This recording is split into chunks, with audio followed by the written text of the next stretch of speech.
कक्षा नवमी, क्षितिज भाग 1, विषय हिंदी और विभिन्न पाठों से प्रश्नोत्तर। हमारी चर्चा की शुरुआत होगी पाठ 2 से ल्हासा की ओर। यह पाठ राहुल सांकृत्यायन का पाठ है। तो सबसे पहले शीर्षक पर विचार करें, ल्हासा की ओर। ये ल्हासा क्या है? शहर का नाम है। यह राजधानी है तिब्बत की।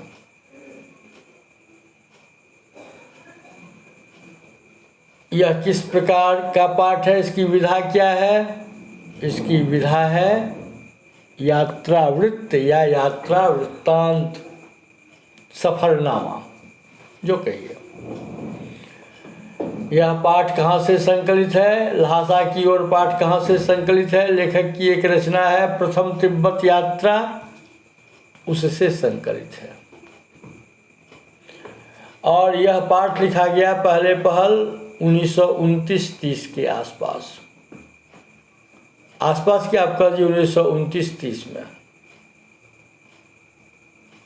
उस समय तिब्बत जाने की अनुमति भारतीयों को नहीं थी, भारतवासियों को नहीं थी। इसलिए ये लोग वेश बदल कर जाते थे और नेपाल के रास्ते जाते थे। रास्ते में ऐसी ऐसी दुर्गम जगह, विषम स्थिति वाली जगह है, अगर आप सावधान नहीं रहेंगे तो जीवन से हाथ धो बैठेंगे। लुटेरे डाकू आदि का डर ज़्यादा है, जिनकी भावना यह नहीं कि नहीं क्यों मारूं, सामान छीन लूँ तो छीन लूँ, लेकिन नहीं, सामान भी छीन लेना और आदमी को मार भी देना। जो बच गए ऊपर वाले की दया।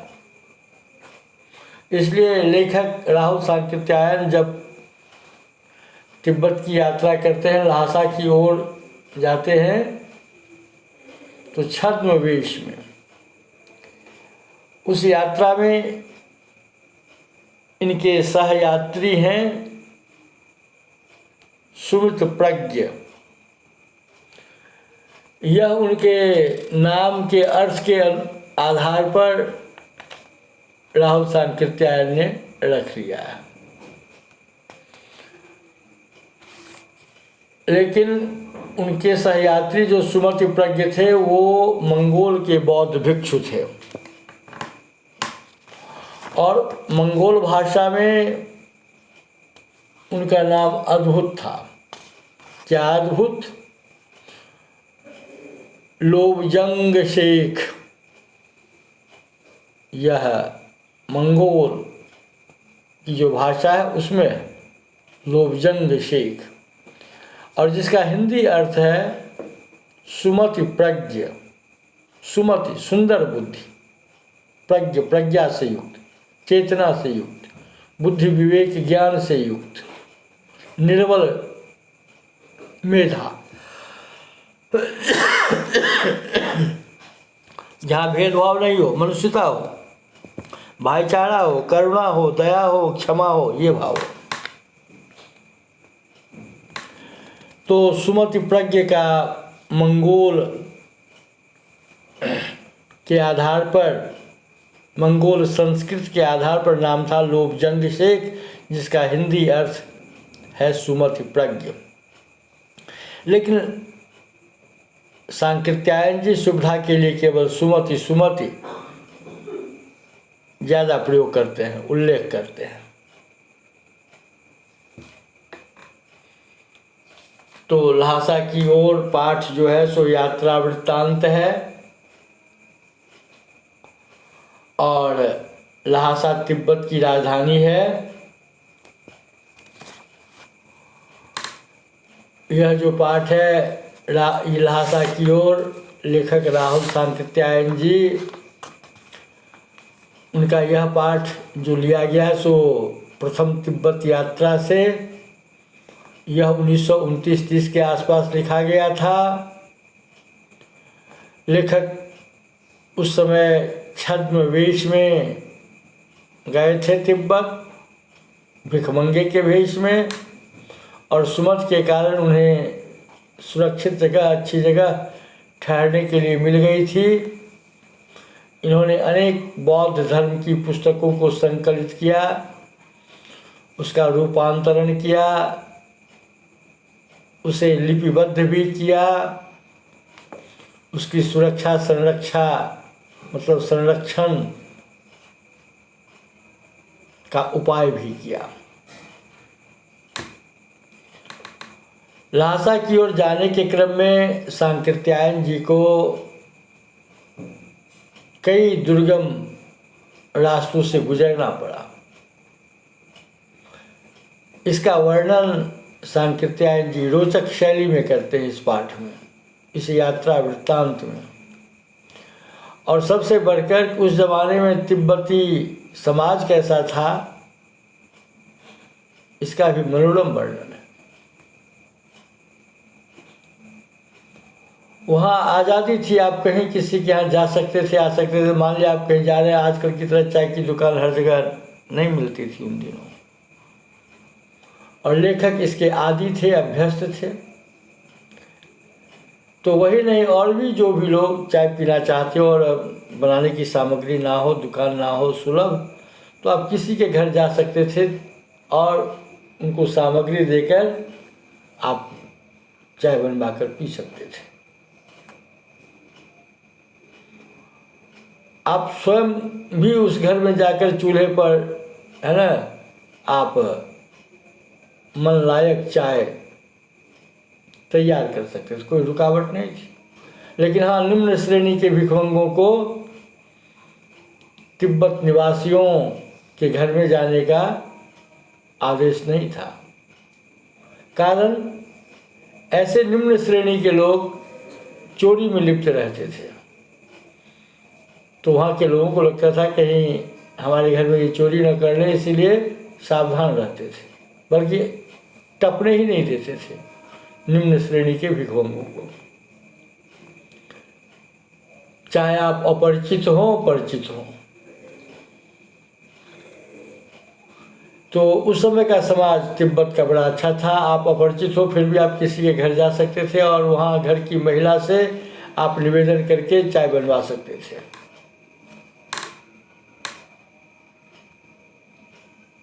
वहाँ चाय बनाने की कला अद्भुत थी। मक्खन और सोडा नमक मिलाते थे लोग चाय की चोंगी में कूट करके, है ना। तो मिलनसार समाज था। तो इससे संबंधित आपसे कई प्रश्न पूछे जाएंगे, जैसे बताइए राहुल सांकृत्यायन का मूल नाम क्या था, तो आप लिखेंगे केदार पांडे। लहासा की ओर हिंदी साहित्य की कौन सी विधा है, यात्रा वृत्तांत। राहुल सांकृत्यायन ने बौद्ध धर्म कब अपनाया, कब ग्रहण किया, सन 1930 में। राहुल सांकृत्यायन जी घुमक्कर स्वभाव के थे और 1930 में इन्होंने श्रीलंका की यात्रा की थी। बौद्ध धर्म से, बौद्ध दर्शन से, बौद्ध जीवन संगति से बड़े प्रभावित हुए और इन्होंने बौद्ध धर्म ग्रहण कर लिया सन 1930 में श्रीलंका जाकर के। और आप जानते होंगे कि राहुल जो है सो किसका नाम था, गौतम बुद्ध के बेटे का नाम। यह नाम उन्हें बड़ा अच्छा लगा, पवित्र लगा, आकर्षक लगा। और वो ब्राह्मण जात के थे। ब्राह्मण तो जिस गोत्र से आते थे उस गोत्र के आधार पर सांकृत्यायन शब्द बना। इस प्रकार से इनका साहित्यिक नाम, नया नाम, चर्चित नाम, प्रसिद्ध नाम, लोकप्रिय नाम राहुल सांकृत्यायन हो गया। और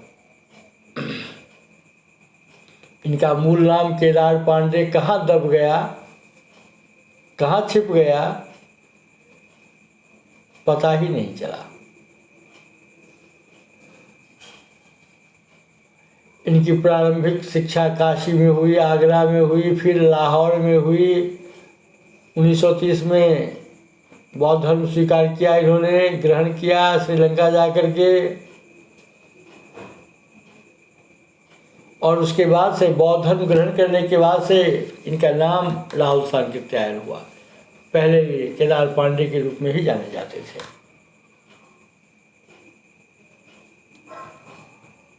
साहित्यिक रचना करते करते और घुमक्कर जीवन बिताते बिताते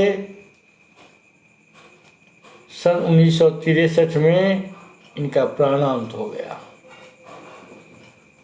अब देखिए, आपसे कोई पूछ देगा कि नहीं महापंडित क्यों कहते थे? बहुत लोग इनको महापंडित कहते थे, क्या कारण? इसका छोटा सा उत्तर है, सीधा उत्तर है, ये बहुभाषाविद थे इसलिए महापंडित कहा जाता था इन्हें। लेकिन बहुभाषाविद जब आपको ज़्यादा अंक के प्रश्न हो या आपको कह दिया जाए कि इन्हें नाम बताइए, तो उत्तर होगा पाली, प्राकृत, अपभ्रंश, तिब्बती, चीनी, जापानी, रूसी, सिंहली, नेपाली, पहाड़ी, कुमाऊनी, खड़ी बोली हिंदी, संस्कृत, अंग्रेजी आदि विभिन्न भाषाओं के मूर्धन्य विद्वान होने के कारण इन्हें महापंडित कहा जाता था। आप वोल्गा से गंगा इनकी रचना पढ़कर देखिए, यात्रावृत्त है, आप दंग रह जाएंगे।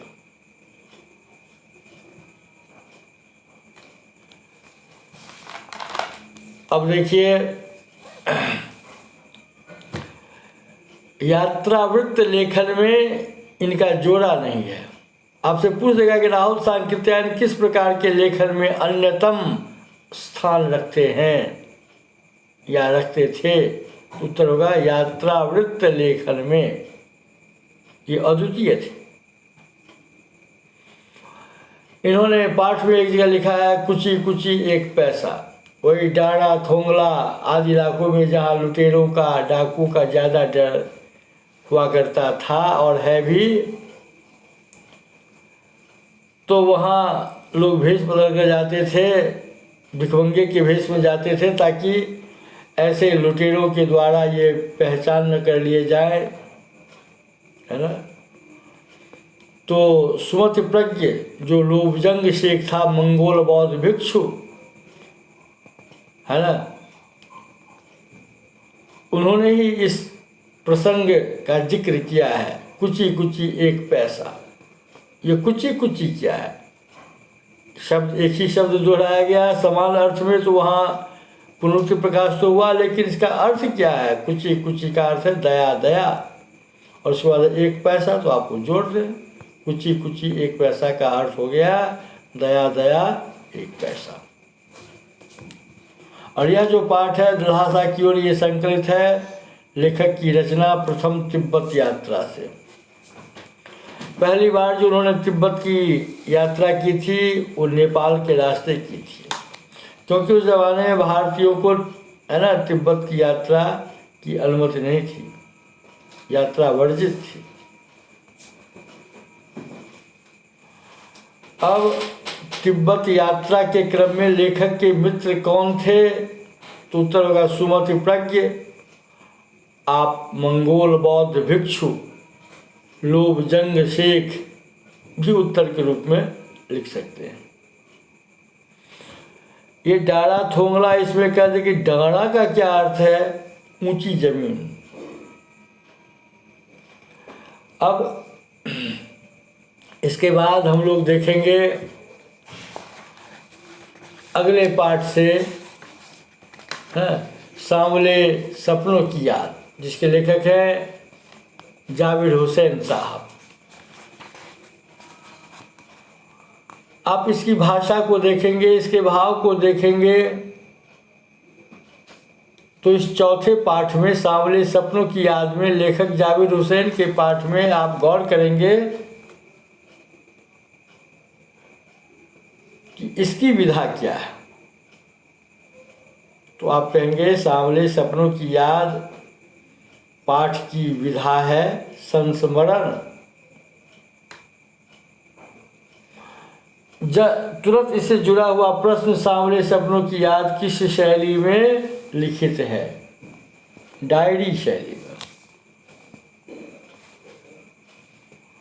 अब देखिए, यह जो पाठ है सांवरे सपनों की याद, पाठ संख्या 4, इसको जब आप पढ़ेंगे तो आपको एक चित्र दिखाई पड़ेगा। वो फोटो के अर्थ में नहीं लेंगे, तस्वीर के रूप में नहीं लेंगे। कौन सा चित्र दिखाई पड़ेगा? तो सालिम अली का व्यक्ति चित्र आप देखेंगे। अब यहीं पर सालिम अली कौन थे? सालिम अली पक्षी प्रेमी थे, पक्षी विज्ञानी थे, पर्यावरण प्रेमी थे। पक्षियों का अद्भुत ज्ञान था इन्हें। किस किस प्रकार की चिड़िया है ना, अपने देश में उसका जीवन कैसा है, शैली कैसी है, घोंसले कैसे हैं, रूप रंग आकार प्रकार कैसा है, भोजन कैसा है, मतलब पक्षी के बारे में आप जितना जानना चाहेंगे आप इनकी आत्मकथा में आप देखेंगे, है ना। इनकी आत्मकथा का नाम आपको याद होगा, हमने पिछले दिन पढ़ाने के क्रम में हमने बताया था। कोई बता सकते हो तो कहें। इनकी आत्मकथा का नाम है फॉल ऑफ ए स्पैरो, है ना। और इस किताब में आप देखेंगे सालिम अली साहब ने पक्षी संसार के बारे में रोचक जानकारी दी है, अद्भुत जानकारी दी है। और हिंदी रूपांतर है एक गौरैया का गिरना। यही एक प्रश्न आपसे पूछ दिया जाएगा, बताइए बिहार का राज्य पक्षी कौन है, या बिहार के राज्य पक्षी का नाम बताइए। उत्तर होगा गौरैया। आपने जीव विज्ञान में पढ़ा होगा, रेड डाटा बुक, लाल किताब। जिस जीव जंतु की संख्या कम हो रही है, घट रही है,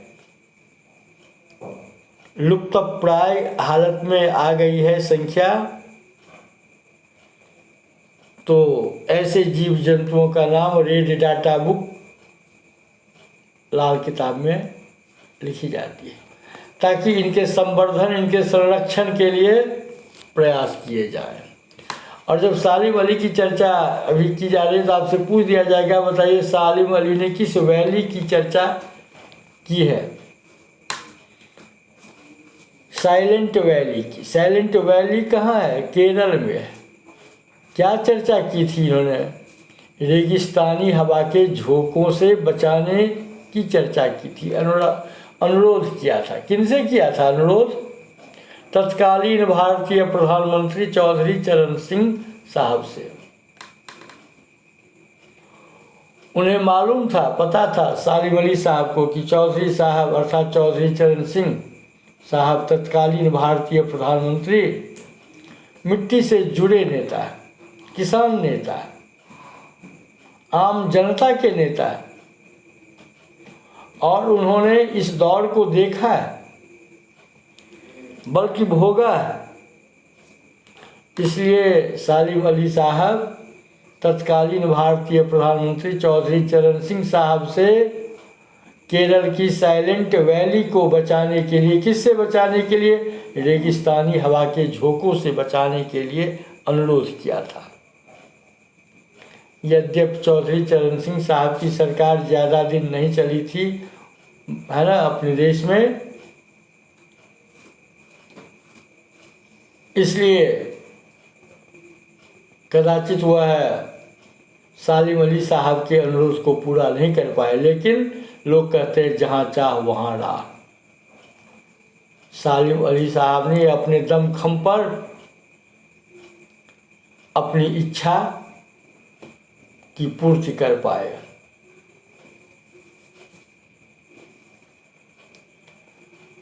चौधरी चरण सिंह साहब के बारे में लिखते हैं लेखक जाबिर हुसैन कि चौधरी साहब गांव की मिट्टी पर पड़ने वाली पानी की पहली बूंद का असर जानने वाले नेता थे। देखिए इनकी भाषा कितनी लाजवाब है। पहली ही पंक्ति पढ़िए, सुनहरे परिंदों के खूबसूरत पंखों पर सवार सांवले सपनों का एक हुजूम मौत की खामोश वादी की तरफ अग्रसर है। कोई रोक टोक सके? कहाँ संभव है। यह जो भाषा की रवानी है, अभिव्यक्ति की शैली है, पाठक के दिल को छूती है। यह जाबिर हुसैन साहब की भाषिक वैशिष्ट्य है।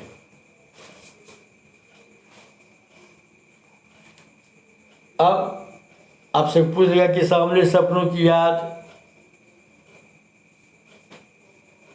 कौन सी विधा है, तो आपका उत्तर होगा संस्मरण। किस शैली में लिखित है, तो डायरी शैली में। इसमें किसका चित्र प्रस्तुत किया गया, तो सालिम अली का व्यक्ति चित्र। सांवले सपनों की याद की भाषा की विशेषता क्या है, तो भाषा की रवानी और अभिव्यक्ति की शैली दिल को छूती है ना, हृदय के तार को झंकृत कर देती है। अगला प्रश्न, किस मिथक का नाम सालिम अली है? उत्तर बड़ा सहज, एहसास की ऊबड़ खाबड़ जमीन पर जन्मे मिथक का नाम है सालिम अली। अब यहाँ पर मिथक शब्द आया। मिथक शब्द क्या है? प्राचीन पुरा कथाओं में अर्थात पौराणिक कथाओं में आप जिस तत्व के दर्शन करते हैं जो नवीन स्थितियों में नए अर्थ का वहन करता है, वह है मिथक, पौराणिक कथा। आपसे कोई पूछ दे, बताइए सालिम अली साहब कौन थे? तो पक्षी विज्ञानी थे, पक्षी प्रेमी थे, पर्यावरण प्रेमी थे। उनकी आत्मकथा का नाम फॉल ऑफ ए स्पैरो। उसका हिंदी रूपांतरण एक गौरैया का गिरना। इसी पाठ में आपसे प्रश्न पूछेगा, बताइए D.H. लॉरेंस कौन थे? तो उत्तर होगा 20वीं सदी के अंग्रेजी भाषा के प्रसिद्ध उपन्यासकार। तो D.H. लॉरेंस साहब केवल कविता ही, ये उपन्यास ही नहीं लिखते थे, उन्होंने कविताएं भी लिखी हैं, और ख़ास करके वैसी कविताएं जो प्रकृति से ज़्यादा जुड़ी हों, प्रकृति के नज़दीक हों, ऐसी कविताएं जो उल्लेखनीय है। और D.H. लॉरेंस साहब ने प्रकृति से संबंधित कविताएं जो लिखी है, इसका मुख्य कारण प्रकृति से गहरा लगाव था उनको। केवल गहरा लगाव ही नहीं था, सघन संबंध भी था। और D.H. लॉरेंस साहब का मानना था कि मानव जाति एक उखड़े हुए महान वृक्ष की भांति है। उखड़े हुए महान वृक्ष की भांति, गौर से सुनेंगे, जिसकी जड़ें हवा में फैली हुई हैं। वे यह भी मानते थे कि हमारा प्रकृति की ओर लौटना जरूरी है। ऐसा ही एक पाठ है अजित कुमार का पाठ, जिसका शीर्षक है मुड़ो प्रकृति की ओर। ऐसा ही एक पाठ है कन्हैया लाल मिश्र प्रभाकर का, है ना, जिसमें उन्होंने सौंदर्य बोध और शक्ति बोध की चर्चा की है।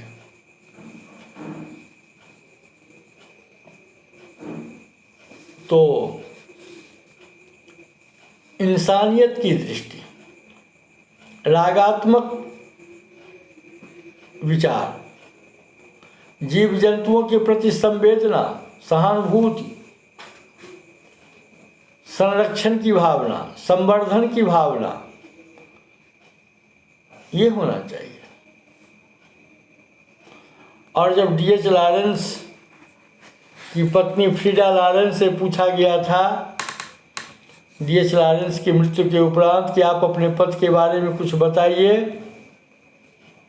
तो पत्नी थी, बहुत बात बता सकती थी, लेकिन नहीं, बड़ा सरल उत्तर दिया था फ्रीडा लॉरेंस ने कि मेरे लिए D.H. लॉरेंस साहब के बारे में कुछ लिखना, कुछ कहना, कुछ बताना असंभव सा है। आगे क्या जोड़ा उन्होंने, मुझे मालूम होता है मेरी छत पर बैठने वाली गौरैया लॉरेंस के बारे में ढेर सारी बातें जानती है, बल्कि और ज़्यादा जोर दी, मुझसे भी ज़्यादा जानती है। कहने का भाव क्या है फ्रीडा लॉरेंस का? फ्रीडा लॉरेंस यह बताना चाहती है इन पंक्तियों के माध्यम से, D.H. लॉरेंस साहब सचमुच में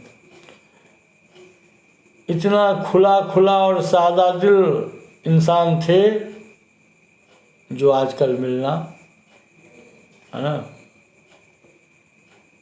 संभव नहीं। संभव है कि लॉरेंस मेरी रगों में, मेरी हड्डियों में समाये हों, लेकिन मेरे लिए कितना कठिन है उसके बारे में अपने अनुभवों को शब्दों का जामा पहनाना। D.H. लॉरेंस के अनुभव को अपने शब्दों में ढालना।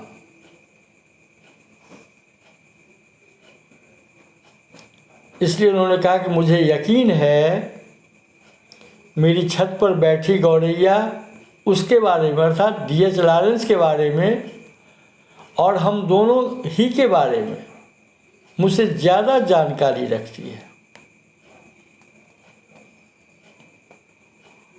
देखिए, सालिम अली साहब को भी पक्षी प्रेमी बनाने में, पर्यावरण प्रेमी बनाने में उनकी जीवन संगिनी तहमीना का बहुत बड़ा योगदान है। उन्होंने काफ़ी मदद पहुंचाई थी।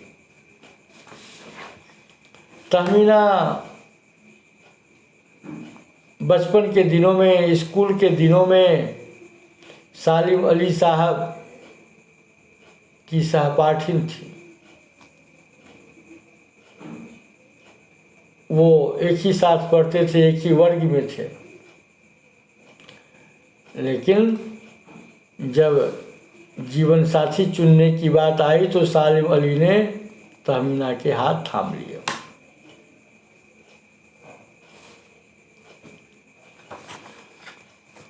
तो मुझे लगता है कि सांवले सपनों की याद पाठ को आप भली भांति समझ चुके होंगे। दो बातें और, सालिम अली साहब यूं ही पक्षी प्रेमी नहीं बन गए, पक्षी विज्ञानी नहीं बन गए, पर्यावरण प्रेमी नहीं बन गए। कभी कभी जीवन में कोई ऐसी घटना घट जाती है जो पहेली की तरह दिखती है। बचपन के दिनों में उनकी एयर गन से घायल होकर गिरने वाली नीलेकंठ की वह गौरैया सारी जिंदगी उन्हें खोज के नए नए रास्तों की तरफ ले जाती रही। मतलब भूल से उनकी एयरगन से एक गौरैया घायल होकर गिर पड़ी। पता नहीं कैसी करुणा इनके हृदय में उमड़ी, सहानुभूति उमड़ी, लगाव उमड़ा। ये पक्षी विज्ञानी हो गए। गली गली, डगर डगर, नगर नगर, यत्र तत्र पक्षियों के जीवन रक्षण, संवर्धन में अपने जीवन को खपा दिया। कदाचित D.H. लॉरेंस साहब की तरह। और सालिम अली साहब भी नैसर्गिक जिंदगी के प्रतिरूप बन गए थे। कुछ लोग तो जीवन में टापू बन करके ही रह जाते हैं, कुएं का मेढक बन करके ही रह जाते हैं, लेकिन जी नहीं, सालिम अली प्रकृति की दुनिया में एक टापू बनने की बजाय अथाह सागर बनकर उभरे थे। और इतना सारा ज्ञान जो उन्होंने हासिल किया केवल भ्रमणशील स्वभाव के कारण। आखिर यायावरी में भी विचित्र ताकत है। और उनके इंतकाल के बाद उनके परम प्रिय मित्र जावेद हुसैन साहब ने लिखा, महसूस होता है सालिम अली आज भी पक्षियों के सुराग में ही निकले हैं और बस अभी गले में लंबी दूरबीन लटकाए अपने खोजपूर्ण नतीजों के साथ लौट आएंगे। लेकिन क्या जिसने गहरी नींद अपना ली हो, चिरनिद्रा में जो लीन हो चुके हों, भला वो जग पाएंगे? जी नहीं। और लेखक की शैली देखिए, जब तक वो नहीं लौटते क्या उन्हें गया हुआ मान लिया जाए? जावेद हुसैन की आंखें नम हैं और वो अपना भाव, अपनी कल्पना प्रकट करते हैं, सालिम अली तुम लौटोगे ना? तो बात वाकई जावेद हुसैन की भाषिक है ना वैशिष्ट्य हृदय के तारों को झंकृत करने में सफल है। धन्यवाद।